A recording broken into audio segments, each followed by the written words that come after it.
ನಮಸ್ಕಾರ. ಇಂದಿನ ಈ ವಿಶೇಷ ವಿಶ್ಲೇಷಣೆಗೆ ಸ್ವಾಗತ. ಸರಿ, ತಡಮಾಡೋದು ಬೇಡ, ನೇರವಾಗಿ ವಿಷಯಕ್ಕೆ ಬರೋಣ.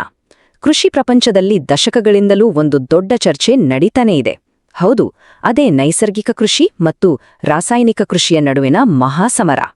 ನಮ್ಮ ಮೂಲ ಮಾಹಿತಿಯ ಆಧಾರದ ಮೇಲೆ ಈ ಎರಡರಲ್ಲಿ ಯಾವುದು ನಿಜವಾಗಿಯೂ ಬೆಸ್ಟ್ ಅನ್ನೋದನ್ನ ನಾವಿಂದು ಅನ್ವೇಷಿಸಲಿದ್ದೇವೆ. ಇದು ಸುಮ್ಮನೆ ಒಂದು ಹೋಲಿಕೆ ಅಲ್ಲವೇ ಅಲ್ಲ, ನಮ್ಮ ಮಣ್ಣಿನ ಆರೋಗ್ಯ ಮತ್ತು ಕೃಷಿಯ ಭವಿಷ್ಯವನ್ನು ನಿರ್ಧರಿಸುವ ಮಹಾವಿಭಜನೆ. ಬನ್ನಿ ಶುರು ಮಾಡೋಣ. ಈ ಇಡೀ ಪ್ರಯೋಗದ ಹಿನ್ನೆಲೆ ಕೇಳಿದ್ರೆ ನಿಜಕ್ಕೂ ಆಶ್ಚರ್ಯ ಆಗುತ್ತೆ. ಕೇವಲ ಒಬ್ಬ ರೈತ ಎರಡು ಸಂಪೂರ್ಣವಾಗಿ ಒಂದೇ ರೀತಿಯ ಜಮೀನುಗಳನ್ನು ಆರಿಸಿಕೊಳ್ತಾನೆ.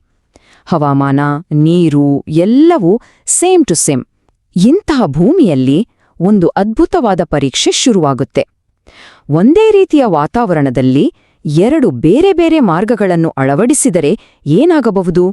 ಅಂತಿಮ ಫಲಿತಾಂಶಾಂತೂ ನಮ್ಮೆಲ್ಲರ ಸಾಮಾನ್ಯ ನಿರೀಕ್ಷೆಗಳನ್ನು ಸಂಪೂರ್ಣವಾಗಿ ತಲೆಕೆಳಗಾಗಿಸುತ್ತೆ.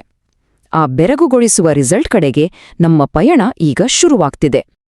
ಆ ರೈತ ತನ್ನ ಭೂಮಿಯನ್ನು ಹೇಗೆ ಎರಡು ನಿಖರ ಭಾಗಗಳಾಗಿ ವಿಂಗಡಿಸಿದ ಅನ್ನೋದನ್ನ ನಾವಿಲ್ಲಿ ನೋಡಬಹುದು. ಒಂದೆಡೆ ಆಧುನಿಕ ಜಗತ್ತಿನ ಫಾಸ್ಟ್ ಲೈಫ್ಗೆ ತಕ್ಕಂತೆ ಲ್ಯಾಬ್ನಲ್ಲಿ ತಯಾರಾದ ವಸ್ತುಗಳನ್ನ ನೆಚ್ಕೊಂಡಿರುವ ರಾಸಾಯನಿಕ ಕೃಷಿ, ಇನ್ನೊಂದೆಡೆ ಸಾವಿರಾರು ವರ್ಷಗಳಿಂದ ನಡೆದುಕೊಂಡು ಬಂದಿರುವ ಪ್ರಕೃತಿಯ ಜೊತೆಯಾಗಿ ಹೆಜ್ಜೆ ಹಾಕುವ ನೈಸರ್ಗಿಕ ಕೃಷಿ. ಒಂದೇ ಭೂಮಿ, ಆದ್ರೆ ಗುರಿ ಮುಟ್ಟಲು ಆರಿಸಿಕೊಂಡ ಎರಡು ಸಂಪೂರ್ಣ ವಿರುದ್ಧವಾದ ದಾರಿಗಳು. ಅಸಲಿ ಕಥೆ ಶುರುವಾಗೋದೇ ಇಲ್ಲಿಂದ. ಹಂತ 1, ರಾಸಾಯನಿಕ ಭ್ರಮೆ. ಇಲ್ಲಿ ಮೊದಲಿಗೆ ಬೆಳೆ ರಾಕೆಟ್ ವೇಗದಲ್ಲಿ ಬೆಳೆಯುತ್ತೆ, ಆದ್ರೆ ಅದು ಬರೀ ಭ್ರಮೆ ಅಷ್ಟೇ. ಇಲ್ಲಿನ ದಿಢೀರ್ ಬದಲಾವಣೆಗಳನ್ನು ನಾವು ಹಂತ ಹಂತವಾಗಿ ನೋಡ್ಬೋದು. ಕೃತಕ ಪೋಷಕಾಂಶಗಳ ಪ್ರಭಾವದಿಂದ ಬೆಳೆಗಳು ಫಕ್ಕನೆ ಬೆಳೆದುಬಿಡ್ತವೆ. ಆರಂಭದಲ್ಲಿ ಬಹಳ ತ್ವರಿತ ಬೆಳವಣಿಗೆ, ವಾವ್, ಇದಕ್ಕಿಂತ ಸುಲಭದ ದಾರಿ ಮತ್ತೊಂದಿಲ್ಲ ಅಂತ ನಮಗೆ ಅನ್ಸ್ಬಿಡುತ್ತೆ. ಆದರೆ ಸ್ವಲ್ಪ ದಿನದಲ್ಲೇ ಅಸಲಿ ಸತ್ಯ ಬಯಲಾಗುತ್ತೆ. ಕೃತಕ ವಸ್ತುಗಳ ನಿರಂತರ ಬಳಕೆಯಿಂದ ಮಣ್ಣಿನಲ್ಲಿದ್ದ ಜೀವಾಣುಗಳೆಲ್ಲ ನಾಶವಾಗಿ ಮಣ್ಣಿನ ಮೂಲ ಬುನಾದಿ ಸಂಪೂರ್ಣವಾಗಿ ದುರ್ಬಲಗೊಳ್ಳುತ್ತೆ. ಮಣ್ಣು ಸತ್ವಹೀನವಾದಾಗ ಏನಾಗುತ್ತೆ? ಸಸ್ಯಗಳ ರೋಗನಿರೋಧಕ ಶಕ್ತಿ ಕುಸಿಯುತ್ತೆ. ಇದರ ನೇರ ಪರಿಣಾಮ ಕೀಟಗಳ ಸಮಸ್ಯೆ ಊಹೆಗೂ ನಿಲುಕದಷ್ಟು ತೀವ್ರವಾಗಿ ಹೆಚ್ಚಾಗುತ್ತೆ. ವೇಗವಾಗಿ ಸಿಕ್ಕ ಯಶಸ್ಸು ಅಷ್ಟೇ ವೇಗವಾಗಿ ಕಮ್ರಿ ಹೋಗುತ್ತೆ. ಈಗ ಹಂತ 2, ನೈಸರ್ಗಿಕ ಬುನಾದಿ. ಇದು ಮಣ್ಣು ಅತ್ಯಂತ ಆರೋಗ್ಯಕರವಾಗಿ ನಿಧಾನವಾಗಿ ರೂಪುಗೊಳ್ಳುವ ಪ್ರಕ್ರಿಯೆ. ರಾಸಾಯನಿಕ ವಿಭಾಗದ ಆ ಅವಸರ, ಆ ಗಡಿಬಿಡಿ ಇಲ್ಲಿ ಖಂಡಿತ ಇಲ್ಲ. ಈ ವಿಧಾನದ ಅತಿದೊಡ್ಡ ಸೀಕ್ರೆಟ್ ಅಂದ್ರೆ ಅಚ್ಚಲವಾದ ತಾಳ್ಮೆ. ಆರಂಭದಲ್ಲಿ ಬೆಳೆಯ ಬೆಳವಣಿಗೆ ದರ ಸ್ವಲ್ಪ ನಿಧಾನ, ಹೌದು, ಇಲ್ಲಿ ರಾತ್ರೋರಾತ್ರಿ ಪವಾಡಗಳೇನೂ ಆಗಲ್ಲ. ಆದರೆ ಇಲ್ಲಿ ನಾವೆಲ್ಲರೂ ಗಮನಿಸಬೇಕಾದ ಅತಿದೊಡ್ಡ ವಿಷಯ ಅಂದ್ರೆ ಮಣ್ಣು ಅಸಾಧಾರಣವಾಗಿ ಆರೋಗ್ಯಕರವಾಗಿರುತ್ತದೆ. ಭೂಮಿಯ ಒಳಗಿನ ಎರೆಹುಳುಗಳು, ಮಿತ್ರಕೀಟಗಳು ಉಸಿರಾಡಲು, ತಮ್ಮ ಕೆಲಸ ಮಾಡಲು ಶುರು ಮಾಡ್ತವೆ.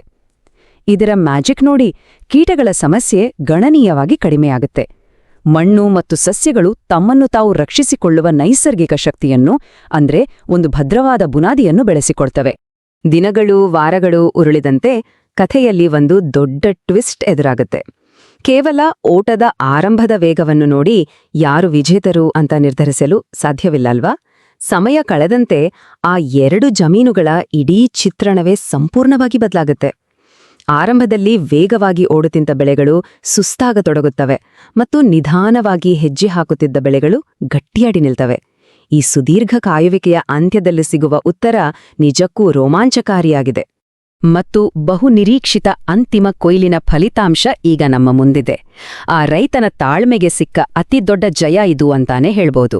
ರಾಸಾಯನಿಕ ಬಳಸಿದ ವಿಭಾಗದಲ್ಲಿ ಬೆಳೆಗಳು ಕಳೆಗುಂದಿವೆ, ರೋಗಗ್ರಸ್ತವಾಗಿವೆ ಮತ್ತು ಮಣ್ಣು ಸಂಪೂರ್ಣವಾಗಿ ಸತ್ವ ಕಳೆದುಕೊಂಡು ಬರೀ ಧೂಳಿನಂತಾಗಿದೆ. ಆದರೆ ನೈಸರ್ಗಿಕ ವಿಧಾನದಲ್ಲಿ ಬೆಳೆದ ಬೆಳೆ ಕಡೆ ಒಮ್ಮೆ ನೋಡಿ, ವಾವ್, ಅದು ಗಟ್ಟಿಯಾಗಿ ಅತ್ಯಂತ ಸದೃಢವಾಗಿ ಯಾವುದೇ ಕೃತಕ ಆಸರೆಯಿಲ್ಲದೆ ಹೆಮ್ಮೆಯಿಂದ ನಿಂತಿದೆ. ಅಷ್ಟೇ ಅಲ್ಲ, ಆ ಬೆಳೆಯಿಂದ ಬಂದ ಫಸಲಿನ ಗುಣಮಟ್ಟವು ಬೇರೆ ಎಲ್ಲದಕ್ಕಿಂತ ಸೂಪರ್ ಆಗಿದೆ.